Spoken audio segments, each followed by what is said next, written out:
What it do, what it is. I mean, God is great, God is good. It's my Lord. Just want y'all to know that. But on top of that, though, we about to switch some more gears. Watch some cop stuff. First was on some judge stuff. Now we on some cop stuff. It's all law all the time. Like, stop playing with me, bro. Blood all over the car.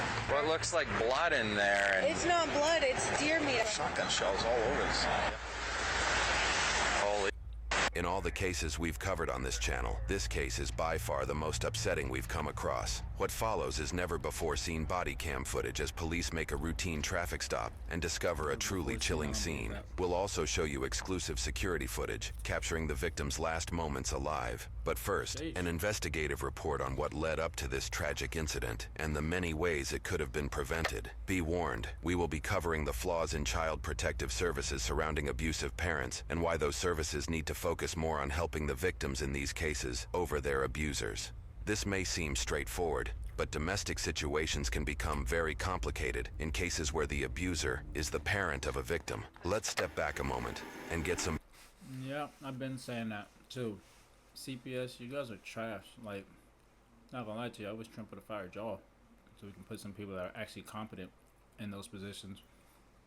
Because y'all be trying to really help these parents get their kids back. Like, oh, I know you love them. If you do your classes, you can get... No, bro. Once you abuse a child, it's over with, bro.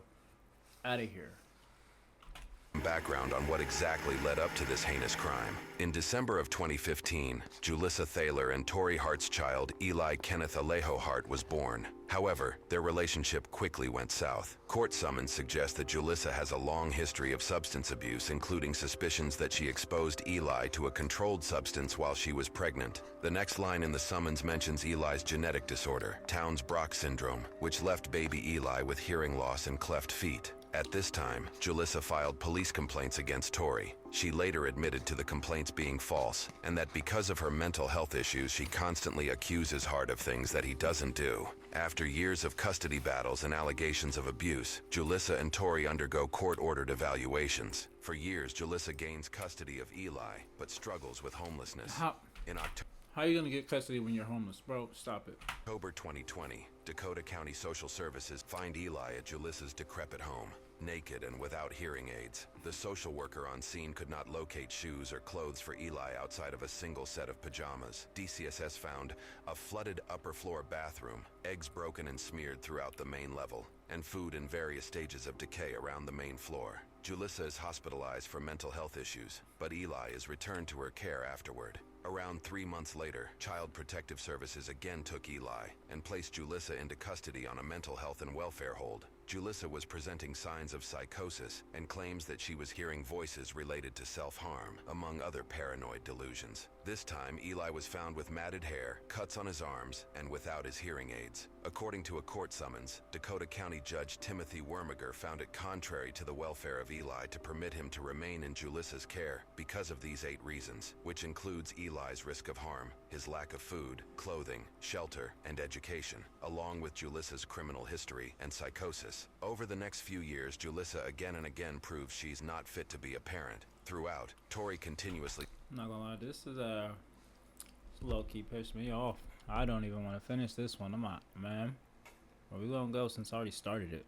Signals to officials his concerns, which continue to go unheard. Here are just a few things Julissa has done, according to a court summons and numerous reports. Julissa told a story of dropping Eli's sippy cup off the side of a cliff in Colorado when he was younger. Her solution? She tied a rope to herself and climbed down to get it, leaving Eli unattended, open to the possibility of him falling off the cliff to his death. During visitation, Julissa berated Eli for the problems in her life and relationship, blaming him for the rotten food in her home, even after rotten food continued to exist in her household. After Eli was taken into foster care, Julissa told a social worker she can't eat or sleep and that she was living off Mountain Dew and cigarettes. After Julissa's visitations, Eli would have bathroom accidents, which was not typical for him.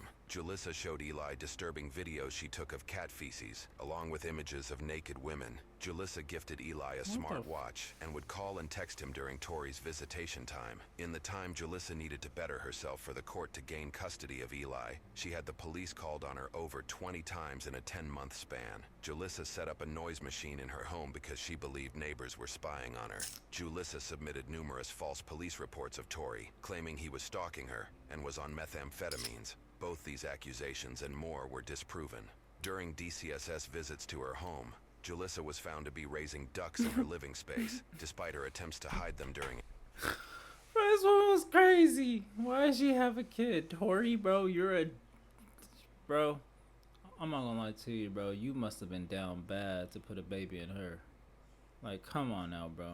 And then you have visitations with your kid, bro. You don't even have custody of your own kid, bro. You are down bad. Inspections. 2 separate landlords kicked her out for It's crazy that they're not talking about the dad, because clearly if the dad couldn't get custody of him and he was just in foster care, they both have visitations. He was just as bad as the mom. She's just crazy. He's just bad. causing problems. Julissa reportedly drove erratically when dropping Eli off at school, speeding on multiple occasions, and supposedly left tire marks on school grounds. While at school, Eli told teachers he didn't sleep the night before when he was with Julissa. His behavior also reportedly dropped dramatically at school when he was under her care. Julissa lied to the court about buying tickets to Disney World and did so in hopes that it would expedite the custody process to allow her to leave the state with Eli. Julissa stole prescription drugs, and during court-ordered drug tests, she consistently failed. She also failed to keep up with court-ordered therapy sessions and parenting classes for over a year, and was given multiple 60-day extensions by the court to fulfill those requirements. Throughout all of Julissa's... Bro, that's why these child protective courts and things, bro, they don't protect nothing. troublesome actions, Tory voiced his concerns for years to officials for the sake of Eli's safety. According to a court summons, here's some communications Tory sent to officials about his custody case and Julissa's actions. I do have concerns with her mental state that she could do something drastic. The whole purpose of this is to protect Eli, yet I feel he is now being put at risk. What kind of damage is this doing to Eli? This is terrifying to me and upsets me that Eli continues to have to go through this. How is this okay? How will Dakota County monitor Eli's safety and well-being now? Eli is in danger every day he is with her. My son is not safe with her. Who is protecting Eli? Even Eli's caregiver addressed concerns to officials, saying, I feel so bad for Eli. I feel he will be injured or worse being back with his mom. Due to Julissa's false allegations against Tory, he agreed to comply with a safety and permanency plan in order to secure permanent custody of Eli. This included completing domestic violence and parenting classes, randomized drug testing, a mental health assessment, and adhering to an order for protection.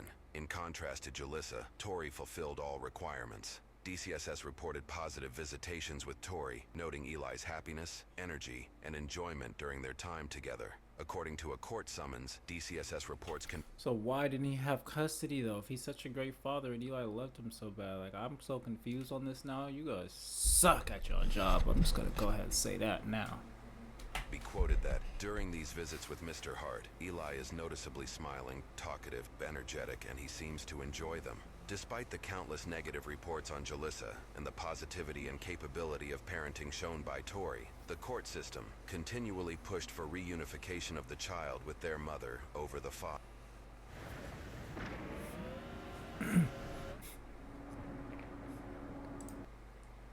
Fast forward to March 2022.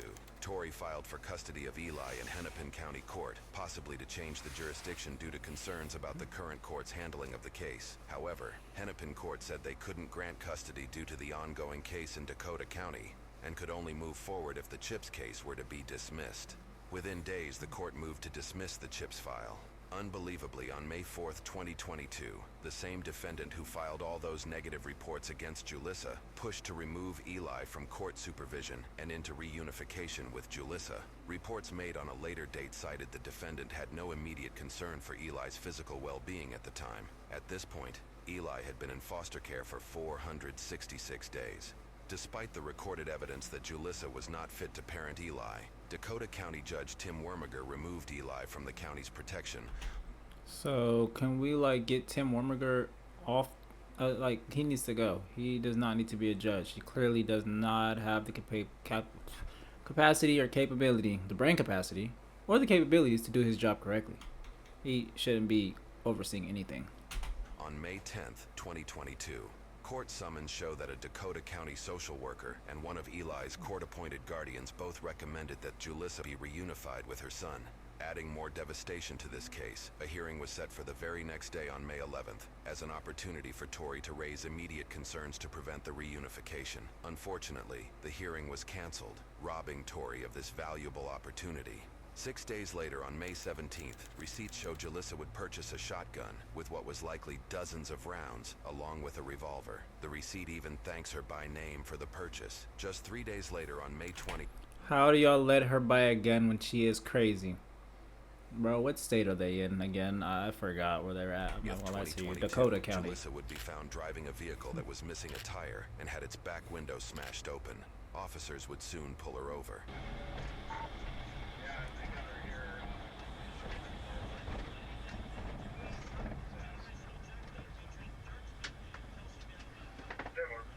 I think some country.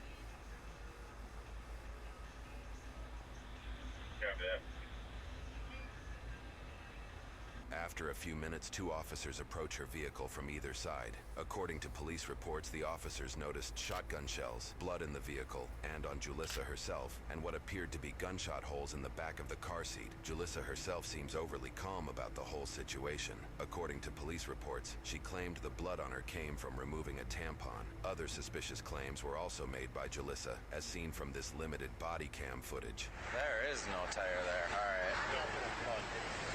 There's what? Blood all over the car. Traffic violation. I have a broken windshield and I'm missing a tire because some kids were shooting at my car. I had some. What looks like blood in there? And It's not blood. It's deer meat. I had a big bag. There's a farm around here that does deer meat and hamburgers. So. Shotgun shells all over this.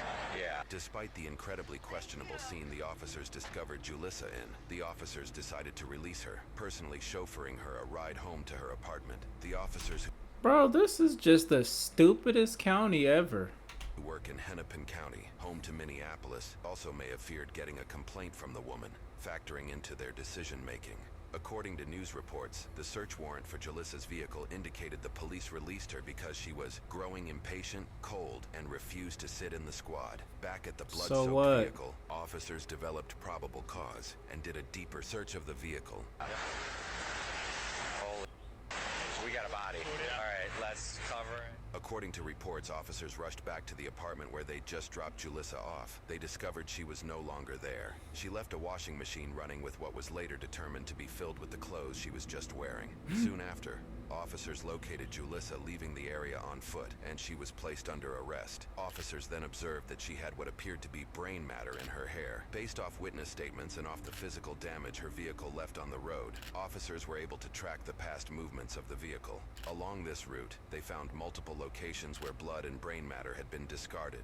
One dumpster had a bloody child booster seat that had sustained damage from a shotgun blast. In another dumpster, officers located a backpack, blood, bone, and what appeared to be more brain matter. We've elected to not show the photos containing blood or human remains. In court, more shocking evidence would come out against Julissa. According to a source from CARE 11, these are some of the search terms from Julissa's browser history, which includes how much blood can a 6-year-old lose, how life insurance investigates a death claim, and how much does life insurance pay for a dead child, among other damning searches. It was later determined that Julissa had shot Eli 9 times in the head and torso area of his body, likely while he was strapped in his car seat. Thorough work by police and detectives also uncovered surveillance video showing Eli being escorted by Julissa in the moments prior to his murder. The video, which shows the boy smiling and playing, would tragically be the last video of the child. At one point, Julissa's own grandmother and father even disagreed with the handling of the custody case leading up to the murder. Julissa's grandmother claimed Tori doesn't have a mean bone in his body, and said of her granddaughter Julissa that she is good at manipulating people,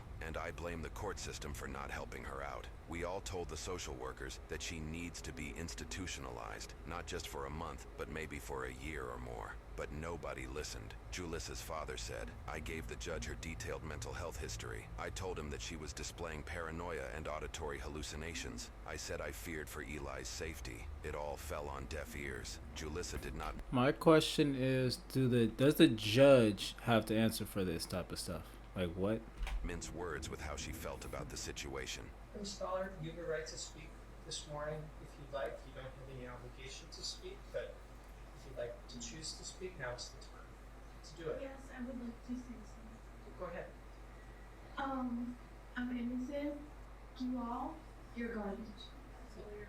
Clearly, Julissa's lawyer isn't too happy about her choice of words. Miss Dollar, I don't know if that's appropriate here. Sorry, I told you what somebody else.